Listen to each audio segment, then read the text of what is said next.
What's up, guys? This is Tabletop Vibes, and today we're taking a look at Ice by This Way. Ice is back with a brand new rendition. Absolutely, and it is a blast. Yes. Before we get started, make sure that you subscribe and ring the bell notification to be notified about all of our future videos. Better drop in soon. Exactly. Now, this, as you see, is a big box, big game, brand new. We have a prototype box. And this is the collector's edition. Yes, and I will say from the original game, it helped modify and improved, streamlines some of the things that kind of tripped up a little bit when it went along. For one thing, the game is shortened. Which is a good thing. Because you have more opportunity to strategize, combo, and come up. Right. So the old one was 7 days. This is 4 days. Yes, that's the starting first difference. Yep. The second edition difference is the board now. Yes. Is not 5 layers. Yep. Is 3 layers. Right. And you're thinking again, oh man, why less? Less is bad. No, no, no. Not digging down in the ice. Less is great because as you find when we play the game, you're digging down, but then you got to come back up. That requires more movement. So the further down you dig, the harder it is to get. Right. Yeah. So that is really super cool too.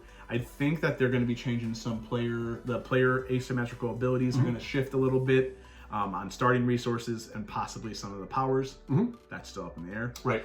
The last thing that I can think of, unless you remember another one, is on the end of every turn, 4 cards go out, and these are your little decree. I think they're decree cards. Requests. There you go. The decrees are end of the game. Yeah, that's right. So you request cards, and you spend 1 RP, and you get to take one of these cards. Right.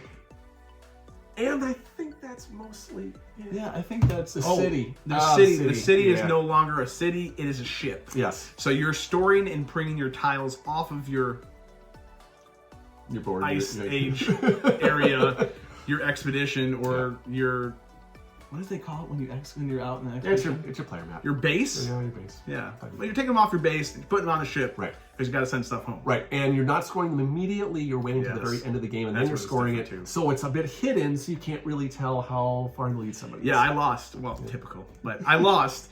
But it was actually a lot closer than we thought. Yeah. But the cool part of that, though, is that you're not getting to know that until the end. Right. So you're assigning your artifacts and artifices that that you're assigning those different things to different requests, and then you're scoring the decrees, and then you're trying to see who has the most points. There also, the other thing we forgot is you can study. Yes, you can study. That allows you to get one color that you're on, one type of artifact, and that actually helps allow you to activate that power faster, a lot faster. So, and they also are used towards scoring. Right. Now, with the changes out of the way, let's just kind of do a quick overview of the game for those that you are not familiar with. The game is called Ice. Right, it's called Ice. By this way. So, in this game, you are an explorer in a sheet of ice, basically. And you're going to dig down, you're going to uncover different artifacts, and you're eventually going to get to the base layer, which is the Forgotten City. And you score some victory points if you get down to that Forgotten City. Right. And it's easier to move. Yes, it's much easier to move down there, too. The basic premise, or that's the basic premise. So the idea behind it is that you're moving your guy around the board and you're collecting archaeologists in various ways. Yes. Now you're gonna use these archaeologists in order to dig down to various layers. And the deeper you get and the different types that you have to deep, they cost more and more points to do so. And the archaeologists can help you because everybody's got a shovel. Yeah, and they help by eliminating one of those points. So like, if you go to snow, it costs 2 to dig down. Well, if you have 2 archaeologists on there, or yourself and 1, you can now dig for free. Right. And then if you're on a rock, it's 3. And then if there's buildings on it, it's adding more. And so those archaeologists and other people's leaders, which you can use to your advantage, help dig down into the ice. Right. So you're spending some of your movement on that. You get five they call it EP points a turn. So those are 1 EP that you're spending to do those things. You're doing a movement is an EP, which you can bring up to 3 archaeologists with you from your movement. Right. Using let's see here, your study action. Study action costs 1 EP. Was an EP. You can drop an archaeologist onto your base camp. Right. That's 1 EP. That's 1 EP. You can build a base camp. Build build your own base camp. Right. Because there's neutral and there's yours now. I think we're probably forgetting some other actions. That's the That's gist. pretty much the That's gist of pretty it. much I the mean, gist. you can take other actions to have more actions the next turn. Yep. Oh, yep. You can also overclock. So you put can in extra work. Yep. You can basically spend 1 RP, and then you can spend 3 EP on a single turn, because normally you can only spend 1 to 2 EP. Right. And it goes back and forth, back and forth. And like Jason and I were talking, it's so that I can't just dig all around and combo the bejesus out of everything. Especially where I'm actually at. Right. It digs all my stuff. Right, digs up all Jason's stuff. Because there is a lot of take that in this game, Yes. I would say. And so it eliminates some of that. Right. Gives the other person the opportunity to dig, get a shovel themselves, and start digging. Right. So then you're digging, and you the first tiles you're going to get up, they're going to be your snow tiles. And these have special one-time abilities. Super helpful. You can use them at any time. Very useful. Most of the time, it's adding workers in certain ways, or moving things around. But it kind of helps you initially do get things. Get stuff in move there. around, Yes. get guys, move guys, and you can only hold up to 3. Right. Three snow tiles. Yes. 3 snow tiles. Yeah, 3 snow tiles. And then you dig down a layer and you get into the artifact world. Right. The artifacts are cool. These things are awesome. So you have colors: orange, yellow, blue, green, and then you have the prismatic, which could be any. Yes. And gray. And gray. And gray. Yes. And they all have their own asymmetrical ability. Right, so each of them, if I remember correctly, the red allows you to destroy any tile that's not currently covered by any other tile. Yes. So, boop, it's gone. Just done. And which also helps get down quicker into where the edifice is. Right. The yellow, actually we should probably, well, we'll go through this. The yellow allows you to pull an extra worker when you're excavating a Gotta certain pay area. an EP. Exactly. Toss a coin. Oh no, that one you don't have to pay EP. Oh. You're thinking of gray. Ah, yes. The gray one, Your favorite, Exalt. yeah. Yes. Exalt. Yes. Yes. You pay an EP and then you call it the suck or the vacuum. Vortex. And you suck them all into each other and you're Right. pulling workers and archaeologists Towards yourself. Yeah. And then you have the blue. Yeah, you get to you get to An extra EP. Extra EP. Extra EP. Yep. And the last one is green. I don't know what. Neither of us took green this game. No, not at all. Yeah. We'll put it up on the screen. On the screen, we don't know what I'm So, and then the prismatic is any of these colors. And so the idea is that you have to have at least 2 pips, or little pips, on the cards. You have to have at least 2 pips, and then you can use these abilities once per round. Right. It's 4 rounds in the game. Once per round. Yep.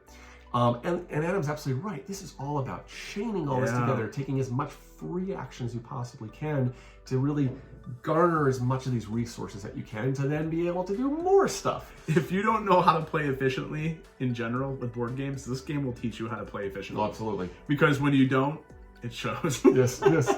If you don't know how to dig correctly in ice, it shows up. Yes. So, I mean, it's really cool. Again, they did a stellar job the first time. They're doing a great job the second time.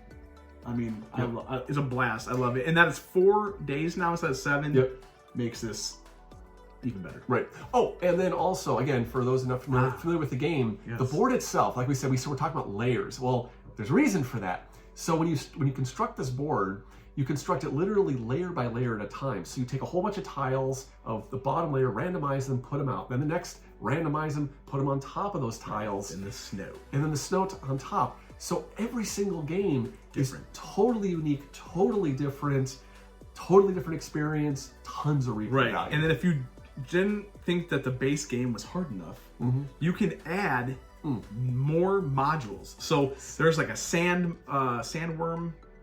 He's a worm. Yep. He looks like a dragon, but it's awesome. You can add him. You can add like spheres. You can add portals. And again, we'll show them up on the screen. And so you can throw in one or all. And then I mean they only they tweak things, right? It's not like you gotta reinvent the wheel or anything or relearn how to dig through ice, but you're literally like can just chuck these things into the game and make it more complex and have replayability for days. Right. So you do this for 4 rounds, and then you kind of get to the end game scoring. Yeah. So in the original base game, it was when you uncover the actual edifice at the very bottom. This one is just 4 straight days.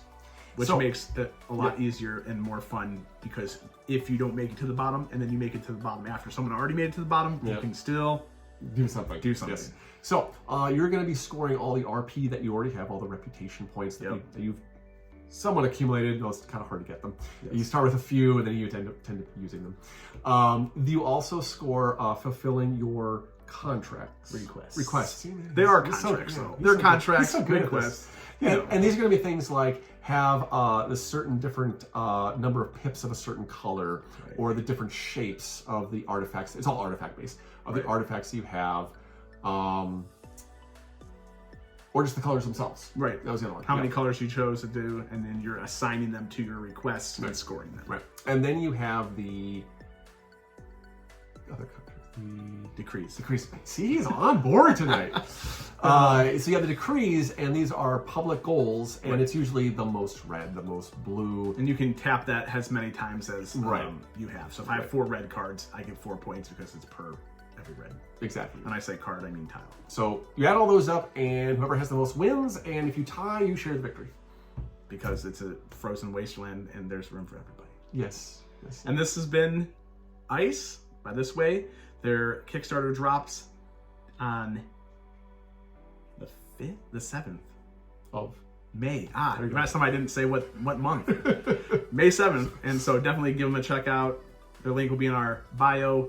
And yeah, definitely let us know if you've played, what's your favorite component, and or your favorite leader, expedition leader to be. We're Tabletop Vibes. As always, thanks for watching. I'd like to thank our sponsors, Noble Knights Games, for sponsoring our video. And we will check you next time. And that's Ice. That's Ice. Back with the red new edition. That's cool. Yeah, boy. That's what I've been wanting to do all day. Ice, baby. See what I have to work with? And we're out.